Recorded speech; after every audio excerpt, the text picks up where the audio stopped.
বরিশালের কাজিরহাট থানার বিদ্যানন্দপুর ইউনিয়নে পৈতৃক জমি দখলে বাধা দেয়ায় শাহাবুদ্দিন নামের একজনকে মারধরের অভিযোগ উঠেছে স্থানীয় আবুল বাশার, আসাদুজ্জামান মিঠু, নুরুজ্জামান শামীম সহ কয়েকজন ভূমিদস্যুর বিরুদ্ধে।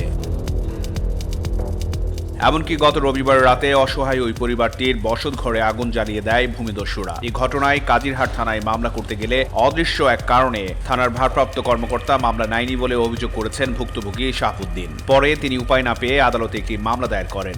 এখন তারা জীবন সংখ্যায় রয়েছে বলে দাবি ভুক্তভোগী ওই পরিবারের। থানায় আমার অভিযোগ নেয় না, আমলে নেয় নাই। ওসি সাহেব আমাকে বলে আপনি ঘরে আগুন দিয়েছেন, এরকমের অভিযোগ উল্টা থানা থেকে আমাকে চাপ দেয়। 3 লাখ টাকা চাঁদা চায় আমার কাছে। চাঁদা না দেওয়ায় তারা ক্ষুব্ধ হইয়া ওই সময় আমাকে মারধর করে। আমার পকেটে টাকা ছিল 6,700 টাকা নিয়ে যায় এবং আমাদের বাড়ির গাছগাছালি সব কাইটা নিয়ে যাচ্ছে এবং 28 তারিখ রাতে আমার ঘরে তারা আগুন দেয়। পূর্বে এরা বলছে যে ওদেরকে বিডা ছাড়া করবো, আর এই যে ঘর বেচছে একটা, আর আবার এই একটা যে উঠিয়ে রাখছে, এইটা যদি না ভাঙে হাইলে এটা পুরাই ফেলাম আগে বলছে। এই বাড়ির ওই শাহাবুদ্দিন গো গাছ আমরা জানি, হ্যার বাবাই লাগাইছে। এই বাড়ি হ্যাগো, ওই জায়গা হ্যাগো, কাঁচা হ্যাগো।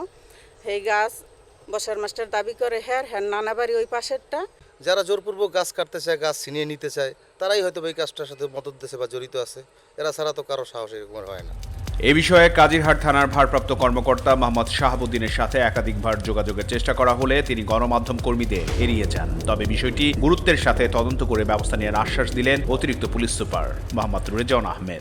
আপনি যেহেতু বলেছেন, আমরা এটা খুব গুরুত্ব সহকারে যাচাই করে দেখব এবং আমরা অবশ্যই যদি এরকম হয়ে থাকেন, তার গাছ কেটে নিয়েছেন বা তার বসতবাড়িতে আগুন দিয়েছেন, তাহলে অবশ্যই যারা করেছেন তাদের বিরুদ্ধে অবশ্যই আইনানুগ ব্যবস্থা নেওয়া হবে এবং এই অনুযায়ী আমরা দেখব আমাদের পুলিশের কোনো গাফিলতি এখানে ছিল কিনা।